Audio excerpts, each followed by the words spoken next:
What if I told you that the biggest enemy holding you back isn't outside of you, it lives within you? Before we dive deep, if you're serious about forging the discipline of ancient warriors, subscribe to Stoic Legacy. We upload daily insights to help you master yourself and build the life of your dreams. Like, comment, and share if you're ready to walk the path of true strength. Now, take a breath and listen carefully. There's a habit you've been told is harmless. Society, media, even people around you treat it as something natural, even healthy. But what if I told you that every time you give in to that impulse, you lose something you can never get back? Your energy, your drive, your edge as a man. You know the feeling after, the guilt, the fog in your mind, the heavy weight of regret sitting in your chest. You tell yourself it's fine, you'll stop tomorrow, you'll get serious after just one more time. But the truth is harsh. Every time you indulge, you train your mind to betray you. The ancient Stoics understood this perfectly. Seneca said, "No man is free who is a slave to his body." Think about that for a moment. You can have riches, fame, admiration, but if you cannot control yourself, you are nothing but a well-decorated prisoner. The men who built civilizations did not live at the mercy of their urges. They didn't scroll endlessly. They didn't waste hours chasing fleeting pleasure. They harnessed their fire. Look around you today. We are surrounded by lost men, drained, anxious, weak, because they are chained by invisible addictions they think are normal.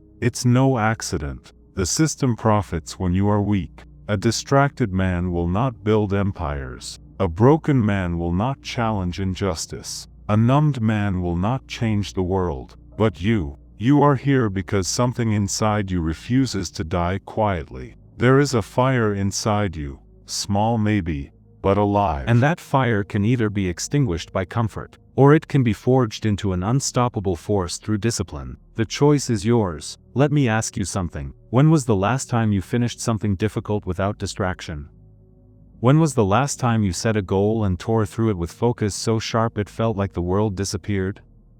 If you're like most men today, it's been a long time, and there's a reason for that. We are living in an age of endless pleasure traps. Your mind has been hijacked. Every click, every swipe, every quick release trains your brain to expect rewards without effort. It's not just about the act itself. It's the message you send to yourself. I don't need to earn fulfillment. I can shortcut my way there. But real life doesn't work that way. There are no shortcuts to strength, no shortcuts to respect, no shortcuts to greatness. Every time you give in, you're carving deep pathways in your brain that make it harder to resist tomorrow. You're building the habit of surrender. And when you need your strength, when life tests you with real challenges, you'll find yourself weak, empty, lost. The ancients called this erosion of the soul. Seneca wrote, "It is not that we have a short time to live, but that we waste much of it." They weren't talking about Netflix. They weren't talking about Instagram. But the principle is the same. Every moment wasted on fake pleasure is stolen from real life. The modern world profits from your distraction. Every company, every app, every influencer competing for your attention doesn't want you powerful. They want you addicted.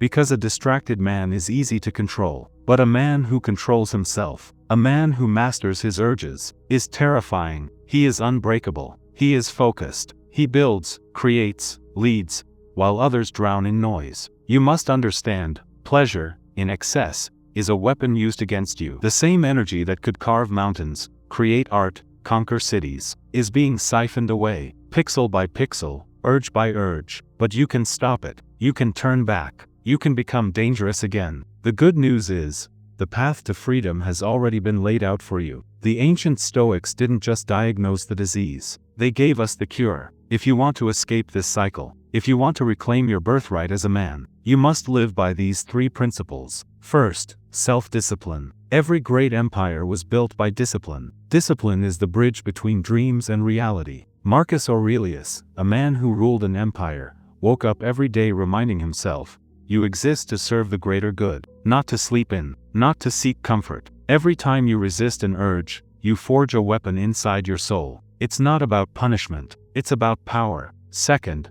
purpose over pleasure. A man without purpose is easy prey. You must live for something larger than the next hit of dopamine. What is your mission? What would make your ancestors proud? What will make your descendants remember your name? When you live for something greater than yourself, fleeting pleasure becomes meaningless. You're too busy building, too busy leading, too busy conquering to care about cheap distractions. Third, transmutation of energy. Sexual energy is not evil. It's powerful, so powerful that if left uncontrolled, it destroys. But controlled? It creates. Nikola Tesla remained celibate his entire life, not out of shame, but because he understood that his energy was too valuable to waste. That same force can be transmuted into art, into strength, into vision. When you master this, your entire life changes. You walk differently. You speak differently. People feel the difference in your presence. You become a force to be reckoned with. Now imagine this future. Really imagine it. You wake up before the sun. Your mind is clear. Your heart is focused. Your body feels alive, powerful, disciplined. You don't waste a second on meaningless pleasure. You don't get lost chasing illusions. You walk through life with the energy of a warrior. You command respect without speaking a word, because deep down, people sense it. They sense the man who has conquered himself. This is the man you were meant to be, not a slave to urges, not a servant to systems, but a king of your own destiny. This path isn't easy. You will be tempted. You will fall. You will fail at times. But the Stoics taught us,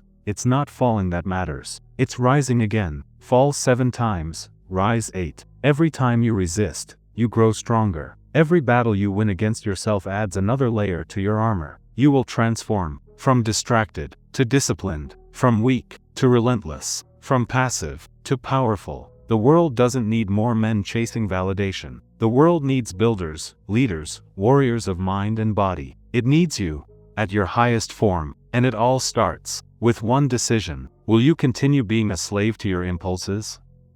Or will you rise above them, and claim your place among the great? Choose discipline, choose strength, choose your legacy. Subscribe to Stoic Legacy right now, and join the brotherhood of men who refuse to be ordinary. Your future self is waiting.